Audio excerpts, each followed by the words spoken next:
इकरा हसन क्योंकि एक educated family से आती हैं और ख़ुद भी काफ़ी एजुकेटेड हैं और उनका बोलने का तरीका और उनके जो लहजा है वो काफ़ी सोफिस्टिकेटेड है, तो उनको लोग सुनते भी हैं। वो चाहे इधर के हो चाहे उधर के हो, कोई भी हो, उनकी बात का काफ़ी मायने निकलता है क्योंकि अच्छे वोट से वो जीत के भी आई हैं। तो जब वो आई थी तो उन्होंने एक वायरल हुआ था उनका वीडियो कि उनके साथ कुछ जैसे नहीं होता कि एक पार्टी के कार्यकर्ता होते हैं आगे चेहरा दिखाने के लिए, तो उन्होंने डांटा भी कि महिलाओं की इज्जत करना बहुत ज़रूरी है। तो उन्होंने नहीं कि हमारी पार्टी है तो हम इनको कैसे रोकें, नहीं तो इनका डोमलाइज हो जाएंगे या उनका मनोबल घटेगा। तो कुल मिला के इस वजह से वो पसंद की जा रही है उनकी बात को। दूसरी बात अगर हम ये कहें कि जो अभी हम लोग घूम के आए हैं तो आप मुस्लिम क्षेत्रों में देखेंगे कहीं कोई पोस्टर नहीं है, कहीं कोई झंडा नहीं है। तो इससे एक चीज़ साफ होती है कि ये उपचुनाव है। उपचुनाव के बाद भी ये सरकार अभी 2 साल रहेगी। हाँ, सरकार पर कोई फर्क नहीं पड़ना है इस चुनाव, कोई फर्क नहीं पड़ने वाला। तो ये मतदाता भी समझ रहा है कि 2 साल सरकार रहनी है, तो इसलिए निकलो, वोट देना जरूरी है, लेकिन बेमतलब की बातें करना, बेमतलब की वायरल करना, बेमतलब का, तो उन्हें लगता है कि बेकार झंझट में पड़ना अच्छी बात नहीं है। वोट हमारा अधिकार है, उसे हम जाके देंगे और ये मैन टू मैन वहाँ चल रहा है। नमस्कार, आप देख रहे हैं अमर उजाला उत्तर प्रदेश और इस वक्त मैं मौजूद हूँ कानपुर में, और कानपुर की सीसामऊ सीट पर जहाँ पर विधानसभा का उपचुनाव होना है, वहाँ ग्राउंड जीरो से अमर उजाला के अपने 2 वरिष्ठ सहयोगियों के साथ मेरे दाहिनी ओर पंकज जी हैं, तो मेरे बाईं ओर अभिषेक जी हैं। अभिषेक जी को हम लोग लखनऊ न्यूज़ रूम से अक्सर देखते रहते हैं, लेकिन जब कानपुर की नब्ज़ को समझना था तो हमको लगा पंकज जी को भी आज साथ रखा जाए। हम लोग दिन भर कानपुर विधानसभा घूमे हैं और इस विधानसभा को घूमने के बाद हमने क्या महसूस किया, क्या मुद्दे हैं, क्या चीज़ें हैं, क्या दिखाई दे रहा है, इस पर बात करने के लिए दोनों सहयोगियों। पंकज जी, आपसे शुरू करता हूँ। आप कानपुर समझते हैं, आना जाने का क्रम लोगों का बना रहेगा, उसमें कोई दिक्कत नहीं है, लेकिन ये बताइए कि हम लोगों ने अलग अलग क्षेत्रों का, उस विधानसभा क्षेत्र का दौरा किया, मूल रूप से आपको क्या नज़र आ रहा है, मतदाता क्या सोचकर वोट देने जा रहा है? देखिए, इस बार का अगर चुनाव देखें तो कई तरीके से नया है। एक तो पहला उपचुनाव है, दूसरा है कि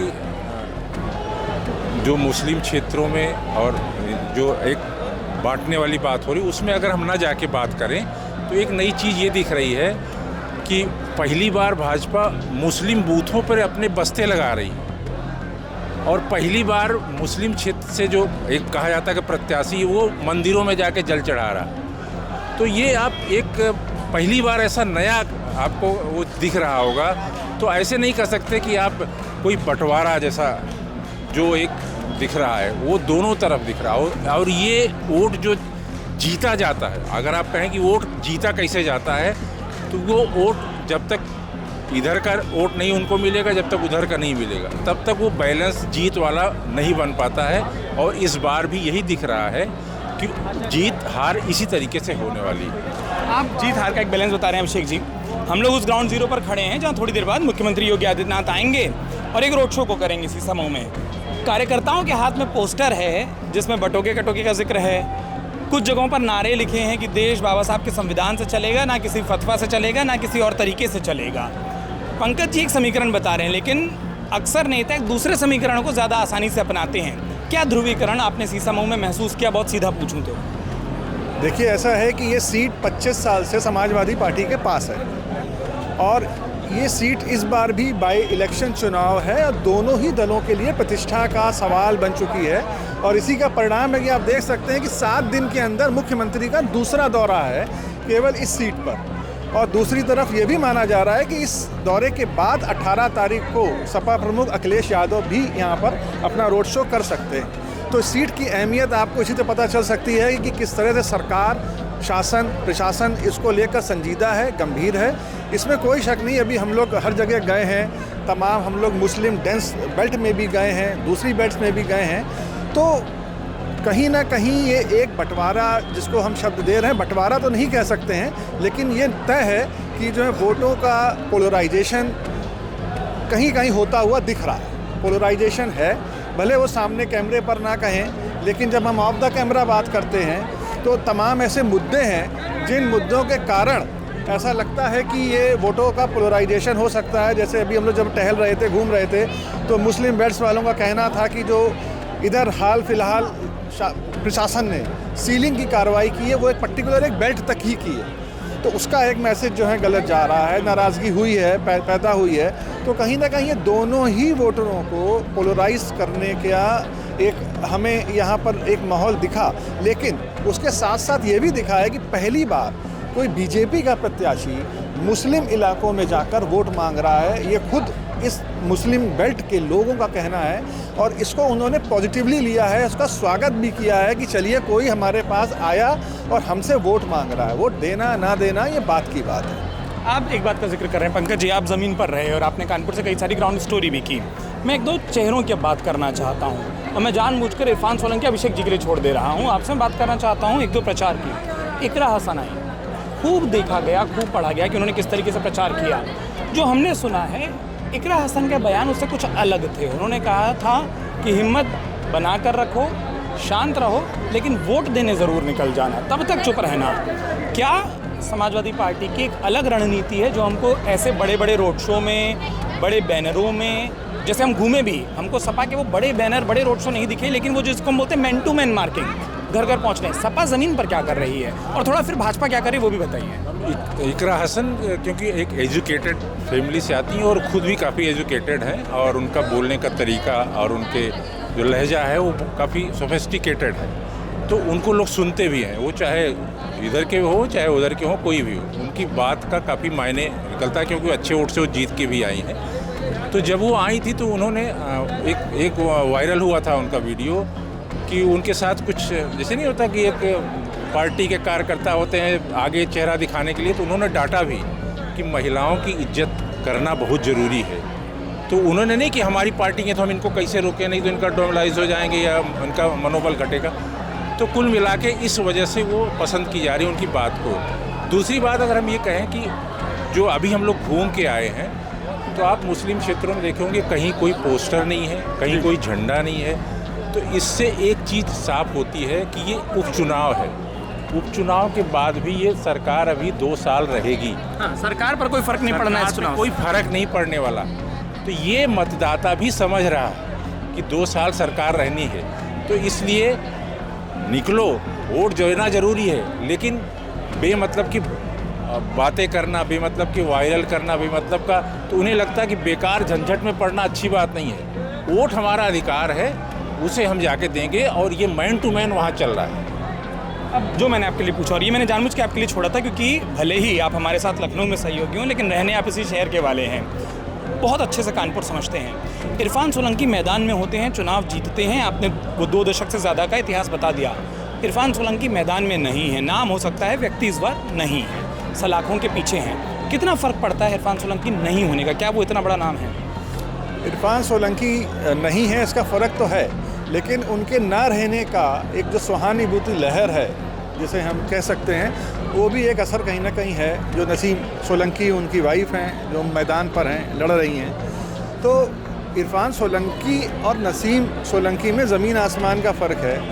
इरफान फील्ड में रहा करते थे, चूँकि एक जो है 3 साल 4 चुनावों से वही लगातार जीतते आ रहे थे, तो निश्चित रूप से उनका ना होना, उनकी गैर मौजूदगी का असर चुनाव में दिखेगा।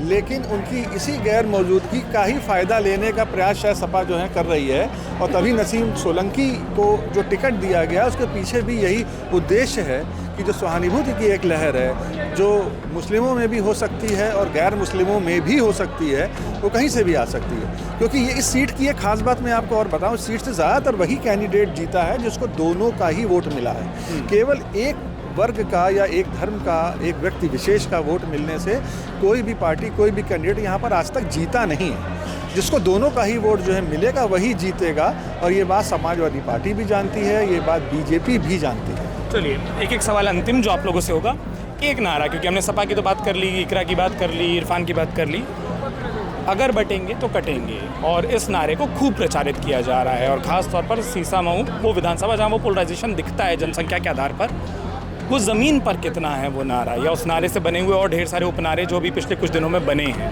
देखिए, ये जो बटेंगे कटेंगे का जो नारा है, ये आपको एक तरह से कहें कि इस बेल्ट में काफ़ी अच्छा मतलब इसका है, मतलब जो एक हिंदू बेल्ट कह सकते हैं उसको एक तरह से, वहाँ इसका काफ़ी है, क्योंकि मुख्यमंत्री के जरिए वो नारा आया है क्योंकि वो आरएसएस के जरिए वो नारा सपोर्ट किया गया है, इसलिए उसको सपोर्ट करने में, उसको कहने में किसी कार्यकर्ता में कोई हिचक नहीं दिख रही।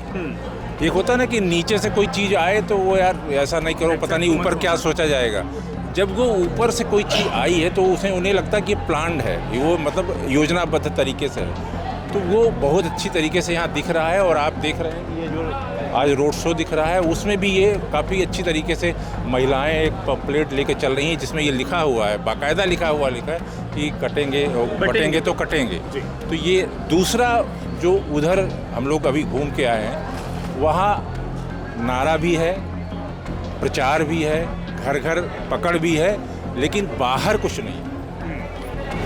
तो जहाँ एक कहते हैं ना कि वो तूफान आने से पहले की शांति, आप उसको ऐसे भी देख सकते हैं। तो इसे यही है कि आप यहाँ ज़्यादा शोर है, वहाँ कम शोर है, इससे वोट का आकलन आप ऐसा नहीं लगा सकते कि वहाँ वोटिंग नहीं होने वाली है। वहाँ भी अच्छी वोटिंग होने वाली है, क्योंकि जो दिख रहा है वो अंदर भरा हुआ है। वो किसको वोट जाएगा वो अलग बात है। तो दोनों तरफ ये स्थिति है। जैसे मैंने कहा था, अंतिम सवाल, क्यों सीसामऊ का चुनाव इतना महत्वपूर्ण हो गया? 8 और सीटों पर अगर हम बात करें, और कुछ एक सीटों पर हम ज़मीनी कवरेज के लिए गए भी हैं, कुछ एक जगहों पर लोगों से बात भी की है।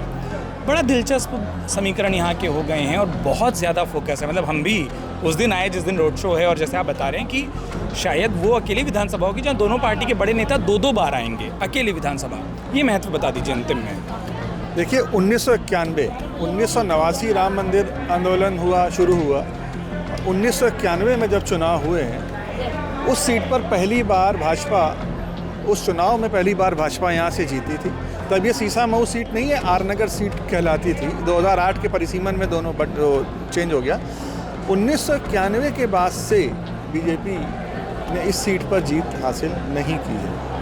ये एक बड़ा, एक तरह से सरकार, अच्छा खास बात ये है, जब डबल इंजन की सरकार होने के बाद 2017 उसके बाद 2014 और तीन टर्म सेंटर में हुए, 3 टर्म यहाँ हुए, मोदी सरकार ने तमाम पब्लिक के लिए योजनाएं लाए जो सीधे सीधे आम लोगों को इफ़ेक्ट करती हैं, गरीबों को करती हैं, जिसमें कोई धर्म, कोई जाति, किसी तरह का कोई बंटवारा नहीं था। उसके बावजूद जो है ये सीट हमेशा से ही सपा के पास रही। तो ये भी कहीं ना कहीं जो है एक तरह से बीजेपी के लिए ये एक प्रतिष्ठा का सवाल बन गई। और इरफान सोलंकी जब जेल गए, और उनके जेल जाने के पीछे का कारण भी एक उन्हीं के कौम की महिला है जिसने उनके खिलाफ रिपोर्ट दर्ज कराई। तो भाजपा को ऐसा लग रहा है कि ये एक ऐसा मौका है जब हम दोबारा अपनी खोई हुई सीट को वापस पा सकते हैं, और इस सीट को पाने के बाद 2027 का जो चुनाव है उनके लिए आसान होगा इस सीट पर, इसीलिए ज़्यादा जोर इस पर। बहुत शुक्रिया पंकज जी, बहुत शुक्रिया अभिषेक जी, आप दोनों का। और बेहतर तरीका ये होता है कि हम जैसे लोग जो अभी भी पत्रकारिता को सीख रहे हैं, 2 वरिष्ठों को पकड़ें और इनका पूरे अनुभव का निचोड़ ले लें, ताकि आपको एक बार में एक साथ इस विधानसभा का, और जो गणित गलियों से लेकर बड़े बड़े होर्डिंगों पोस्टरों तक है वो है। एक अपील के साथ अमर उजाला की चर्चा को विराम देंगे, वो ये कि किसी भी पक्ष को, किसी भी मुद्दे को चुनिएगा, लेकिन वोट ज़रूर दीजिएगा। 20 तारीख को निकलिए, अपने मताधिकार का प्रयोग करिए। 23 तारीख को परिणाम अमर उजाला पर सबसे पहले आपको दिखाएंगे। इस वादे के साथ इस चर्चा को यहीं विराम। आप दोनों का बहुत बहुत शुक्रिया, और हमारे दर्शकों का भी शुक्रिया कि इस पूरी चर्चा को देखा। जो भी आपकी राय हो कमेंट बॉक्स में लिखकर ज़रूर बताएं। बहुत बहुत धन्यवाद। अगर आप ये वीडियो YouTube पर देख रहे हैं तो हमारे चैनल को सब्सक्राइब करें और बेल आइकन को दबाना ना भूलें। अगर आप Facebook पर ये वीडियो देख रहे हैं तो हमारे पेज को लाइक करें।